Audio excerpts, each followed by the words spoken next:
आकाशवाणी मुंबई. मी कौस्तुभ पटाईत आणि मी रश्मी पाटकर. प्रादेशिक बातम्या देत आहोत. ठळक बातम्या. गरीब, युवा, शेतकरी आणि महिलांना प्राधान्य देणारा, सर्वांचा विकास साधणारा अर्थसंकल्प केंद्रीय अर्थमंत्री निर्मला सीतारामन यांच्याकडून सादर. नवीन आयकर रचनेतून अर्थमंत्र्यांची मध्यम वर्गाला मोठी खुशखबर. 12 लाखांपर्यंतचं उत्पन्न पूर्णपणे करमुक्त, करांच्या दरांमध्येही कपात. आकांक्षित जिल्ह्यांसाठी प्रधानमंत्री धनधान्य कृषी योजनेची घोषणा.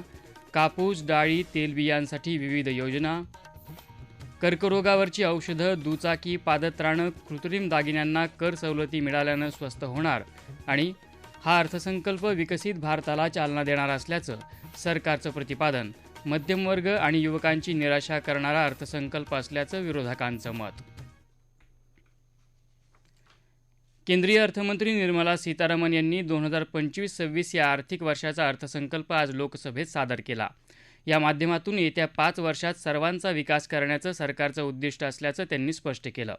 त्यात गरीब, युवा, शेतकरी आणि महिलांना प्राधान्य दिलं जाणार आहे.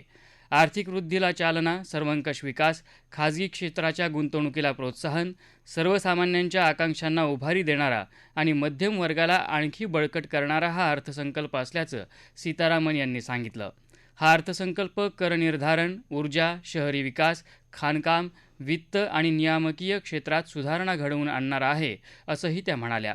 मात्र अर्थसंकल्प सादरीकरण सुरू झाल्यावर कुंभमेळ्यातल्या दुर्घटनेच्या मुद्द्यांवरून विरोधकांनी लाक्षणिक सभात्याग केला होता. पुढच्या आठवड्यात नवीन आयकर विधेयक आणण्याची घोषणा अर्थमंत्र्यांनी आज केली. टॅक्स रिबेटच्या सोयीमुळे 12 लाख रुपयांपर्यंतचं उत्पन्न असलेल्यांना नवीन कर रचनेनुसार कुठलाही आयकर द्यावा लागणार नाही, अशी मध्यम वर्गासाठी खुशखबर त्यांनी आजच्या भाषणात दिली. नोकरदारांना 75,000 रुपयांचं स्टँडर्ड डिडक्शन मिळत असल्यानं त्यांना 13.25 लाख रुपयांच्या उत्पन्नावर काहीही आयकर द्यावा लागणार नाही. नवीन कररचनेत असलेल्या करांच्या दरांमध्येही सुधारणा आज त्यांनी जाहीर केल्या. त्यानुसार आता 4 लाख रुपयांपर्यंतचं उत्पन्न असलेल्यांना कुठलाही कर द्यावा लागणार नाही. यापूर्वी ही मर्यादा 3 लाख रुपये होती. त्यापुढील उत्पन्नावर असलेल्या करांच्या दरांमध्येही त्यांनी मोठी सवलत दिली आहे. त्यामुळे नवीन कररचना मोठ्या प्रमाणात आकर्षक झाली आहे. पूर्वी नवीन कररचनेत 15 लाखांच्या वर असलेल्या उत्पन्नावर 30% दराने कर द्यावा लागत होता आणि आता 24 लाखाच्या वर असलेल्या उत्पन्नावर 30% दराने कर द्यावा लागेल. नवीन कररचनेअंतर्गत 4 ते 8 लाख रुपयांदरम्यानच्या उत्पन्नासाठी 5%, 8 ते 12 लाख रुपयांदरम्यानच्या उत्पन्नासाठी 10%, 12 ते 16 लाख रुपयांच्या दरम्यान असलेल्या उत्पन्नासाठी 15%, 16 ते 20 लाखांसाठी 20% आणि 20 ते 24 लाखांसाठी 25% दराने आयकर द्यावा लागेल. यामुळे 12 लाखांपर्यंत उत्पन्न असणाऱ्यांचा 80,000 रुपये आयकर वाचेल. 18 लाख रुपयांपर्यंत उत्पन्न असणाऱ्यांचा 70,000 आणि 25 लाख रुपयांपर्यंत उत्पन्न असणाऱ्यांचा 1,10,000 रुपये आयकर वाचेल. याशिवाय TDS आणि TCSसाठीही त्यांनी अनेक सुधारणा जाहीर केल्या. सुधारित आयकर विवरणपत्र भरण्याची मुदत आता 2 वर्षांवरून 4 वर्ष केली आहे. याशिवाय क्रिप्टो चलनाच्या माध्यमातून असलेली मालमत्ताही जाहीर करावी लागणार आहे. देशभरातल्या 100 आकांक्षित जिल्ह्यांमध्ये राज्यांच्या सहकार्यानं प्रधानमंत्री धनधान्य कृषी योजना राबवणार असल्याचं अर्थमंत्र्यांनी अर्थसंकल्प मांडताना लोकसभेत सांगितलं. उत्पादन वाढवणं, शाश्वत शेती पद्धतीचा अवलंब करणं, पंचायत आणि गटस्तरावर साठवणुकीची क्षमता वाढवणं, सिंचन सुविधा सुधारणं, दीर्घकालीन आणि अल्पकालीन कर्ज उपलब्ध करून देणं हे याचं उद्दिष्ट आहे. याचा लाभ 1.5 कोटीपेक्षा जास्त शेतकऱ्यांना होणार आहे. किसान क्रेडिट कार्डद्वारे 7.5 कोटींपेक्षा जास्त शेतकरी, मच्छीमार आणि दूध उत्पादक शेतकऱ्यांना अल्पमुदतीचं कर्ज उपलब्ध करून दिलं जाणार आहे. सुधारित व्याज अनुदान योजनेअंतर्गत कर्ज मर्यादा 3 लाखांहून 5 लाखांपर्यंत वाढवण्यात आली आहे. ग्रामीण समृद्धी आणि लवचिकता कार्यक्रम राबवला जाणार असल्याचं अर्थमंत्री निर्मला सीतारामन यांनी सांगितलं. याद्वारे कृषी क्षेत्रातल्या बेरोजगारांना कौशल्य, तंत्रज्ञान पुरवलं जाईल. याचा फायदा महिला, तरुण शेतकरी, ग्रामीण युवक, अल्पभूधारक यांना होणार आहे. तेलबियांसाठी राष्ट्रीय अभियान राबवणार आहे. तूर, उडीद, मसूर यांना केंद्रस्थानी ठेवून 6 वर्षांचा आत्मनिर्भर कार्यक्रम आखला जाईल, असं अर्थमंत्र्यांनी सांगितलं. कापसाचे उत्पादन वाढवण्यासाठीही विशेष कार्यक्रम आखला जाईल, असं सीतारामन यांनी सांगितलं. याद्वारे कापसाचं उत्पादन वाढेल, तसंच लांब तंतूच्या कापसाच्या प्रकाराला प्रोत्साहन मिळेल. नोंदणीकृत शेतकऱ्यांकडून पुढील 4 वर्षांसाठी तेलबियांची खरेदी नाफेड आणि NCCF कडून केली जाईल असं त्यांनी सांगितलं. जलजीवन मिशन अंतर्गत 100% घरांना नळजोडणी करण्यासाठी याची मुदत 2028 पर्यंत वाढवल्याचं अर्थमंत्र्यांनी सांगितलं. येत्या 3 वर्षात प्रत्येक जिल्हा रुग्णालयात कर्करुग्णांसाठी उपचार केंद्र उभारली जातील. त्यातली 200 केंद्र येत्या आर्थिक वर्षातच उभारली जातील. याशिवाय पुढच्या वर्षी वैद्यकीय महाविद्यालयात 10,000 जागा वाढवण्यात येतील. तसंच पुढच्या 5 वर्षात 75,000 जागा वाढतील असं सीतारामन यांनी सांगितलं. सक्षम अंगणवाडी आणि पोषण योजनेच्या दुसऱ्या टप्प्यासाठी या अर्थसंकल्पात निधी वाढवण्यात आल्याचं अर्थमंत्र्यांनी सांगितलं. या उपक्रमाचा लाभ 8 कोटी बालकं, 1 कोटी गरोदर आणि स्तनदा मातांना होतो असं त्यांनी सांगितलं. 1 कोटी असंघटित कामगारांची ई-श्रम पोर्टलवर नोंदणी केली जाईल. तसंच ओळखपत्र दिलं जाईल असं निर्मला सीतारामन यांनी लोकसभेत सांगितलं. त्यांना प्रधानमंत्री जन आरोग्य योजनेअंतर्गत आरोग्य सुविधा पुरवल्या जातील. बँकांकडून वाढीव कर्ज, 30,000 रुपयांची मर्यादा असलेली UPIशी संलग्न क्रेडिट कार्ड आणि प्रधानमंत्री स्वनिधी योजनेत वाढ केली जाईल अशी घोषणा अर्थमंत्री सीतारामन यांनी यंदाच्या अर्थसंकल्पात केली आहे. केंद्रीय अर्थसंकल्पात सूक्ष्म, लघु आणि मध्यम उद्योग क्षेत्रातल्या वर्गीकरण बदलण्यात आलं आहे. 2.5 कोटींपर्यंत सूक्ष्म उद्योग, 25 कोटींपर्यंत लघु आणि 125 कोटींपर्यंत गुंतवणूक असलेल्या उद्योगांना मध्यम उद्योगांचा दर्जा मिळेल. या उद्योगांसाठी असलेली उलाढालीची मर्यादा आता वाढवून अनुक्रमे 10 कोटी, 1 अब्ज आणि 5 अब्ज इतकी करण्यात आली आहे. उद्योग पोर्टलवर नोंदणीकृत असलेल्या सूक्ष्म उद्योगांसाठी 5 लाख रुपये मर्यादेचं क्रेडिट कार्डही देण्यात येणार आहे. याशिवाय चर्म उद्योग, खेळणी, अन्न प्रक्रिया, पर्यावरणपूरक तंत्रज्ञान निर्मिती अशा विविध क्षेत्रांसाठीही संस्थांची स्थापना आणि योजनांवर भर अर्थसंकल्पात देण्यात आला आहे. 1.5 लाख ग्रामीण टपाल कार्यालय, इंडिया पोस्ट पेमेंट बँक आणि 2,40,00,000 टपाल सेवकांच्या माध्यमातून भारतीय टपाल खाते ग्रामीण अर्थव्यवस्थेसाठी उत्प्रेरक म्हणून काम करेल. 1.5 लाख टपाल कार्यालयांच्या देशभर विणलेल्या जाळेच्या साहाय्यानं टपाल खात्याचं एका मोठ्या लॉजिस्टिक संस्थेत रूपांतर करण्याची सरकारची योजना आहे असं अर्थमंत्री निर्मला सीतारामन म्हणाल्या.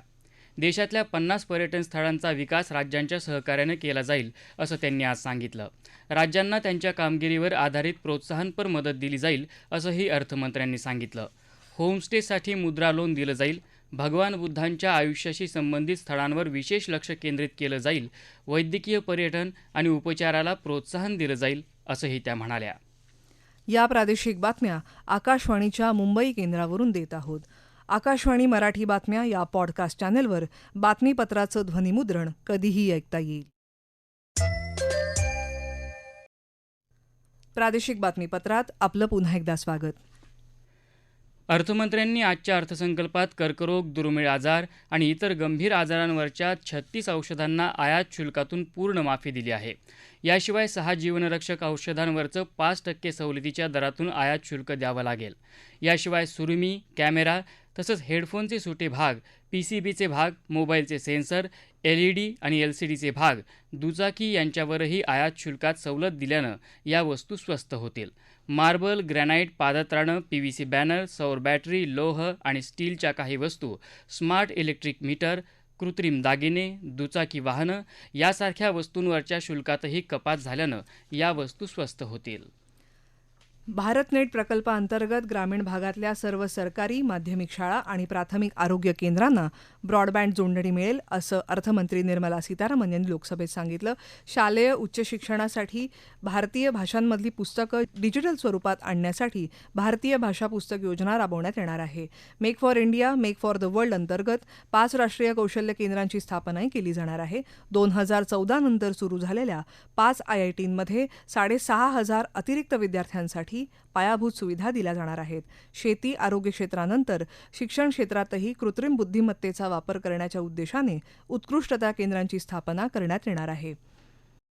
केंद्रीय अर्थमंत्र्यांनी 50,65,000 कोटी रुपयांचा खर्च प्रस्तावित असलेला आगामी आर्थिक वर्षाचा अर्थसंकल्प आज मांडला. त्यापैकी 34,20,000 कोटी रुपये कर महसुलातून मिळणार आहेत. या अर्थसंकल्पात 4.4% वित्तीय तूट अर्थमंत्र्यांनी प्रस्तावित केली आहे. चालू आर्थिक वर्षात हे प्रमाण 4.8% राहण्याची अपेक्षा आहे. या अर्थसंकल्पात संरक्षण क्षेत्रासाठी 4,91,000 कोटी, ग्रामीण विकासासाठी 2,66,000 कोटी, कृषीसाठी 1,71,000 कोटी, शिक्षणासाठी 1,28,000 कोटी आणि आरोग्य क्षेत्रासाठी 98,000 कोटी रुपयांहून अधिक खर्चाची तरतूद आहे. विमा क्षेत्रातली थेट परकीय गुंतवणुकीची मर्यादा आता 74% 100% केली आहे. प्रत्येकाच्या आकांक्षांचा अर्थसंकल्प असून भारतीयांच्या स्वप्नांना पूर्ण करणारा हा अर्थसंकल्प आहे, अशी प्रतिक्रिया प्रधानमंत्री नरेंद्र मोदी यांनी केंद्रीय अर्थसंकल्पावर दिली. देशातले नागरिक विकासाचे भागीदार बनतील याचा पाया या अर्थसंकल्पाने घातला आहे. रोजगाराच्या प्रत्येक क्षेत्राला प्राथमिकता दिली गेली आहे, असं ते म्हणाले. देश के नागरिक विकास के भागीदार कैसे बनेंगे, ये बजट इसकी एक बहुत मजबूत नींव रखता है. साथियों, इस बजट में रिफॉर्म की दिशा में महत्वपूर्ण कदम उठाए गए हैं. या अर्थसंकल्पात शेतकरी, गरीब, मध्यमवर्गीयांपासून स्टार्टअप, नवोन्मेष आणि गुंतवणुकीपर्यंत सर्वांसाठी काहीतरी आहे, असं केंद्रीय गृहमंत्री अमित शाह म्हणाले. मध्यमवर्गीयांना दिलेल्या आयकर सवलतींचं नितीन गडकरी यांनी स्वागत केलं. हा अर्थसंकल्प भारताला आत्मनिर्भर बनवण्यासाठी सहाय्यभूत ठरेल, असं केंद्रीय कृषी मंत्री शिवराज सिंग चौहान म्हणाले. केंद्रीय अर्थसंकल्प हा मध्यमवर्गीयांसाठी ड्रीम बजेट असल्याची प्रतिक्रिया मुख्यमंत्री देवेंद्र फडणवीस यांनी दिली आहे. राज्यासाठीच्या तरतुदींविषयी ते म्हणाले. महाराष्ट्र रुरल कनेक्टिव्हिटी इन्फ्रास्ट्रक्चर प्रोजेक्टमध्ये 683 कोटी, महाराष्ट्र ॲग्री बिझनेसमध्ये 100 कोटी, इकॉनॉमिक क्लस्टरमध्ये 1,094 कोटी आणि लिफ्ट इरिगेशनमध्ये 186 कोटी एवढे महाराष्ट्राला मिळाल्याची प्राथमिक माहिती आहे. पण ही लिस्ट खूप मोठी आहे. प्रधानमंत्री नरेंद्र मोदी यांचं विकसित भारताचं स्वप्न साकार होण्याची खात्री देणारा हा अर्थसंकल्प आहे, अशी प्रतिक्रिया उपमुख्यमंत्री एकनाथ शिंदे यांनी दिली आहे. देशाला आर्थिक महासत्ता आणि विकसित राष्ट्र बनण्याच्या वाटेवर नेणारा हा अर्थसंकल्प आहे, अशी प्रतिक्रिया उपमुख्यमंत्री अजित पवार यांनी दिली. केंद्रीय अर्थसंकल्पाने युवक आणि मध्यमवर्गीयांची निराशा केली आहे, असं काँग्रेसचे खासदार शशी थरूर यांनी म्हटलं आहे. बेरोजगारी आणि इतर महत्त्वाच्या समस्यांचा या अर्थसंकल्पात उल्लेख नसल्याची टीका त्यांनी केली. निवडणूक असलेल्या बिहार राज्यासाठी अनेक घोषणा आहेत, मात्र दक्षिणेतल्या राज्यांकडे पूर्ण दुर्लक्ष केल्याचं द्रमुकचे खासदार दयानिधी मारन म्हणाले. शिवसेना उद्धव बाळासाहेब ठाकरे पक्षाच्या खासदार प्रियांका चतुर्वेदी यांनी मात्र आयकर सवलती दिल्याबद्दल अर्थसंकल्पाची प्रशंसा केली आहे. शेतकरी कर्जमाफी, हमीभाव यावर अर्थसंकल्पात काहीच नाही, अशी टीका काँग्रेस प्रदेशाध्यक्ष नाना पटोले यांनी केली. या अर्थसंकल्पानं गुंतवणूकदार प्रभावित झाले नाहीत, तसंच शेतकरी, व्यापारी आणि सामान्य नागरिकांचीही निराशाच केली आहे, अशी प्रतिक्रिया पटोले यांनी व्यक्त केली. सर्वसामान्यांनीही या अर्थसंकल्पाचं स्वागत केलं. याविषयी आकाशवाणीशी बोलताना नोकरदार मधुकर बाबर म्हणाले. आज संसदेत मांडण्यात आलेलं बजेट सर्वसामान्य माणसाला दिलासा देणारं ठरलं आहे. मध्यमवर्गीयांना केंद्रित ठेवून या बजेटमध्ये टॅक्स सवलती देण्यात आलेल्या आहेत. त्यामुळे माझ्याप्रमाणे प्रत्येक टॅक्स देणाऱ्या सर्वसामान्य व्यक्तीला समाधान लाभलं असेल. यासाठी मी केंद्र सरकारचे मनापासून धन्यवाद करतो. महाविकास आघाडी सरकारच्या काळात तत्कालीन विरोधी पक्षनेते देवेंद्र फडणवीस आणि मंत्री एकनाथ शिंदे यांच्या अटकेसाठी रचण्यात आलेला कथित कट, तसंच त्यासाठी खोट्या गुन्ह्याच्या तपासाचा रचलेला बनाव याची एसआयटी मार्फत चौकशी केली जाणार आहे. या चौकशीसाठी राज्य सरकारनं मुंबई पोलीस सहआयुक्त सत्यनारायण चौधरी यांच्या नेतृत्वाखाली विशेष तपास पथक अर्थात एसआयटीची स्थापना केली आहे. रणजी करंडक क्रिकेट स्पर्धेत मुंबईत झालेल्या सामन्यात मुंबईनं मेघालयवर 1 डाव आणि 456 धावांनी विजय मिळवला. मुंबईनं पहिल्या डावात मेघालयचा संपूर्ण संघ 86 धावात गारद केल्यानंतर 7 बाद 671 धावांवर काल आपला पहिला डाव घोषित केला होता. मेघालयचा दुसरा डाव आज 129 धावांवर आटोपला. ठळक बातम्या पुन्हा एकदा. गरीब, युवा, शेतकरी आणि महिलांना प्राधान्य देणारा, सर्वांचा विकास साधणारा अर्थसंकल्प केंद्रीय अर्थमंत्री निर्मला सीतारामन यांच्याकडून सादर. नवीन आयकर रचनेतून अर्थमंत्र्यांशी मध्यम वर्गाला मोठी खुशखबर. 12 लाखांपर्यंतचं उत्पन्न पूर्णपणे करमुक्त, करांच्या दरांमध्येही कपात. आकांक्षित जिल्ह्यांसाठी प्रधानमंत्री धनधान्य कृषी योजनेची घोषणा. कापूस, डाळी, तेलबियांसाठी विविध योजना.